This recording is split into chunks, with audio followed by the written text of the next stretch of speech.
Hello students, today I came with new video on a new subject, that is biology. Today we will discuss chapter number 3, the cell. But before starting the chapter, I would like to say one thing, that the medium of video will be English as well as Hindi to enhance your understanding.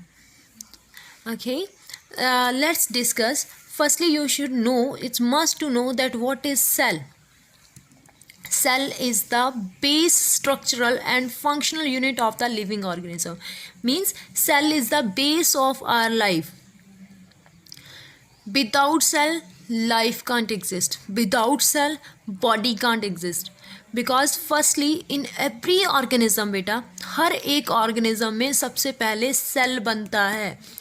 कोई भी organism जब बनना, उसका body बनना शुरू होता है, वो सेल से, बॉडी सारी की सारी बॉडी जो होती है वो सेल से बनी होती है और सेल से ही ओरिजिनेट होती है. सबसे पहले सेल बनेगा, देन नेक्स्ट सेल बनेगा, ऐसे करके हमारी बॉडी जो है वो फॉर्म होनी शुरू होती है. For example, if I take the example of wall, जो दीवार होती है, एज दीवार is made up of bricks. एक ब्रिक, दूसरी ब्रिक, तीसरी ब्रिक, ऐसे करते करते क्या होता है, एक दीवार फॉर्म हो जाती है, वॉल बन जाती है. ऐसे ही सेल के साथ सेल जुड़ता है और फर्दर हमारा क्या है, बॉडी जो है फॉर्म हो जाता है. जैसे कि पहले एक सेल बनता है. एक सेल, जब कितने सारे सेल इकट्ठे हो जाते हैं, ग्रुप ऑफ सेल्स बनता है ना बेटा, तब हम इसको बोल देते हैं टिश्यू. एंड जब कितने सारे टिश्यू इकट्ठे हो जाते हैं, ग्रुप ऑफ टिश्यूज हो जाता है ना जब, देन जब ग्रुप ऑफ टिश्यूज बनता है, we call it an organ.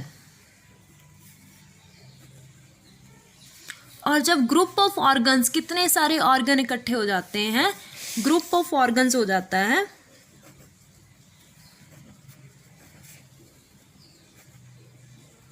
Like 1 2 3 4 5 ऐसे ऑर्गन इकट्ठे हो जाते हैं, तो हमारे पास क्या हो जाता है, एक सिस्टम बन जाता है. जैसे कि डाइजेस्टिव सिस्टम, रिप्रोडक्टिव सिस्टम, ऐसे जो सिस्टम होते हैं, इसमें एक से ज़्यादा ऑर्गन्स जो हैं वो टेक पार्ट करते हैं. So firstly our body is made of cell. When lot of cells come together, group of cells is called tissue, and group of tissues is called organ, and group of organs is called a system. So firstly you need to know that what is a cell, that how it is discovered. In simple words, you can say that cell is a building block of life. Why we can call it building block of life? Because it perform all the functions, all the life processes independently. एक cell वो सारे काम कर सकता है जो group of sales करते हैं. जो हमारी सारी बॉडी कर रही है ना, एक सेल के पास इतनी क्षमता होती है that it can perform all the functions of life for the survival. Right बेटा. So next is like discovery of cell. अब सेल को डिस्कवर किसने किया होगा? It's a very interesting thing ना. जब किसी ने पता किया कि हमारी बॉडी जो है, किसी भी लिविंग ऑर्गेनिज्म की बॉडी जो है सेल से बनी हुई है, देन उसने पता तो कैसे, किसी ना किसी तरीके से किया ही होगा ना, कि how the cells, how our body is made up of cells, how he has discovered this. तो सेल जो है ना वो, like cells are very tiny in size. इनको हम नंगी आँख से नहीं देख सकते. They are very small in size. To see them, firstly a Dutch scientist Antony van Leeuwenhoek, it's a Dutch scientist, Antony van Leeuwenhoek, जिसने क्या किया बेटा, he has invented a microscope. Micro means small, very small. उसने microscope को invent किया. Like microscope का function क्या था, जिसके साथ हम छोटी से छोटी चीज़ को देख सकते थे. First he has discovered the simple microscope. It was a simple microscope. This is in which he has used one lens. एक लेंस उसने यूज़ किया. लेंस का क्या फंक्शन होता है? अब लेंस जो है, इट मैग्नीफाई द थिंग्स. इसके साथ क्या, हमें चीज़ें बड़ी होकर दिखाई देती हैं. लेंस लगा है, किसी चीज़ के ऊपर आप उसको डाल रहे हो तो उसका साइज़ आपको थोड़ा बड़ा होकर दिखाई देगा, तो उसके साथ क्या है, आपको चीज़ दिखाई देगी. और उसने उसके साथ वर्क करना स्टार्ट कर दिया.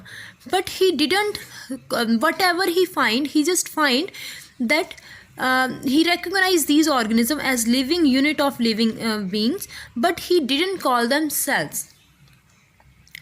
So अभी सेल की डिस्कवरी किसने की? Who gave the name cell? Cell जो है एक हमारे पास नेक्स्ट साइंटिस्ट जो आया that is Robert Hooke, an English scientist था. उसने क्या किया बेटा, पहले तो इस सिंपल माइक्रोस्कोप को चेंज किया. Rather than one lens he has used two lens. One lens के अलावा उसने 2 लेंस यूज़ किए, जिसके साथ क्या है चीज़ें और भी ज़्यादा मैग्नीफाई हुई. And then he observe the slice of cork. अब कॉर्क क्या है? कॉर्क जो होता है, जो ट्री का बार्क होता है ना बेटा, उसके अंदर का पार्ट होता है वो डेड सेल होते हैं, वहाँ पे मरे हुए सेल, डेड सेल्स होते हैं. तो उसने उसको ऑब्जर्व किया और उसको उसके अंदर एक स्ट्रक्चर दिखाई दिया, जस्ट लाइक दिस. ऐसा स्ट्रक्चर उसको उसके अंदर दिखाई दिया कॉर्क के अंदर. रॉबर्ट हुक ने इसको देखा और उसने इन चीज़ों को क्या बोल दिया, इसको बोल दिया उसने सेल बोला. जो सेल है वो लैटिन भाषा का जो वर्ड है, लैटिन लैंग्वेज का वर्ड सेलुला से इन्वेंट हुआ है, डिराइव किया गया है. इसका मतलब होता है स्मॉल कंपार्टमेंट, छोटे छोटे क्या आ गए, बॉक्स आ गए. तो फर्स्टली जो सेल डिस्कवर हुआ, नेम दिया किसने दिया? रॉबर्ट हुक ने दिया इन 1665 में. और कहाँ से उसने इसको इन्वेंट किया? कॉर्क से इन्वेंट किया. और उसने क्या ऑब्जर्व किया? उसने डेड सेल्स जो हैं वहाँ पे ऑब्जर्व किए, राइट. ये उसने जो है माइक्रोस्कोप, जो कंपाउंड माइक्रोस्कोप उसने यूज़ किया, जिसके अंदर क्या है, एक से ज़्यादा लेंस लिए हुए हैं. Next is cell is the basic unit of life.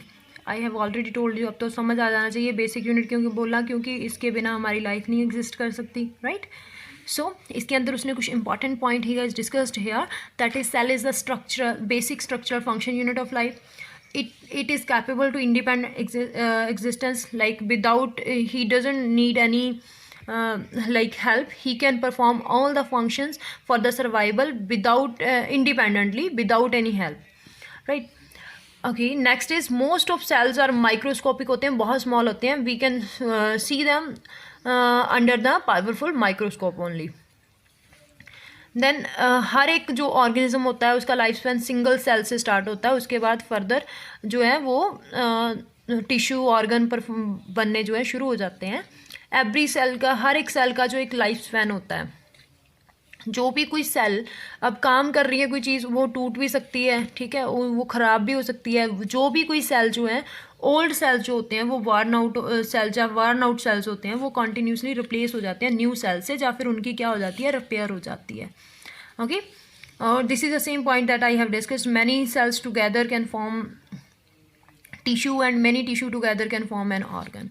Okay, further is बेटा कि जो सेल्स होते हैं ना, वो सारे सेल्स की एक सेम शेप नहीं होती. They are not having same shape, same size and same are in, they are not in same in number. हर एक सेल की शेप अलग अलग होती है. मोस्ट ऑफ लाइक उनके साइज़ भी अलग अलग होते हैं. कोई बहुत स्मॉल होता है, कोई बहुत बड़ा भी हो सकता है. बहुत बड़ा इन द सेंस बहुत बड़ा नहीं, लाइक थोड़ा बड़ा हो सकता है. एंड नंबर्स में भी वो अलग अलग होते हैं. अभी आप ज़रा ध्यान से सोचो कि हमारी जो बॉडी है दैट इज़, वो एक सेल से नहीं बनी. That is not made up of single cell, that is made up of billion trillion of cells, right. But हमारे पास दो तरह के हमारे पास क्या है, ऑर्गेनिज्म होते हैं. We have 2 type of organisms. Number 1 is unicellular organism and unicellular organisms are the organisms that are made up of single cell. means uni means one, जो एक सेल से बनते हैं that is unicellular. और multi means more than one, that are made up of more than one cell, that are called multicellular organism. Unicellular जो एक cell से बने हुए हैं, जैसे कि हमारे पास एग्जांपल्स आ गई हैं, एग्जाम्पल आ गई हमारे पास, जैसे कि हमारे पास हो गया amoeba, amoeba, paramecium, you can see here, amoeba, paramecium, chlamydomonas, like these kind of things. और मल्टी सेलुलर जैसे कि हम हैं, प्लांट्स हैं, right, animals, plants, insect, fishes, human, all are multicellular organisms. So अभी इनकी शेप्स की अगर बात करें, सेल्स की शेप अलग अलग होती हैं, जैसे कि किसी की इरेगुलर शेप हो सकती है, लाइक दिस, ऐसे ऐसे कुछ भी बना हो सकता है, ओवल हो सकती है. अलग अलग शेप्स के हमारे पास जो है सेल होते हैं, आप देख सकते हो. दिस इज़ अमीबा, ये इसकी ऐसी शेप है. रेड ब्लड सेल की ऐसी होती है, वाइट की ऐसी है. हमारे पास मसल सेल, जो हमारी बॉडी के मसल सेल होते हैं, वो ऐसे होते हैं देखने में. स्पर्म सेल जो ह्यूमन मेल्स के अंदर होते हैं, उनकी शेप ऐसी है. नर्व सेल जो हमारी बॉडी का एक तरह से बहुत ही इंपॉर्टेंट पार्ट होते हैं, नर्व सेल्स जो हैं, ये इनकी शेप कुछ ऐसी होती है. डिफरेंट टाइप ऑफ शेप्स होती हैं. अब साइज़ ऑफ सेल्स के अंदर क्या है, सबका साइज़ अलग अलग होता है. साइज़ बहुत छोटा भी हो सकता है, साइज़ कुछ बड़ा भी हो सकता है. जैसे उसने बोल दिया है, their size is measured in micrometres और माइक्रोन्स. मीन्स माइक्रोन्स होता है 10⁻³ मीन्स 1 को आपने 1000 के साथ डिवाइड करना है, जितना आंसर आएगा that is 0.001 meter. That is the size of cell, very small, right?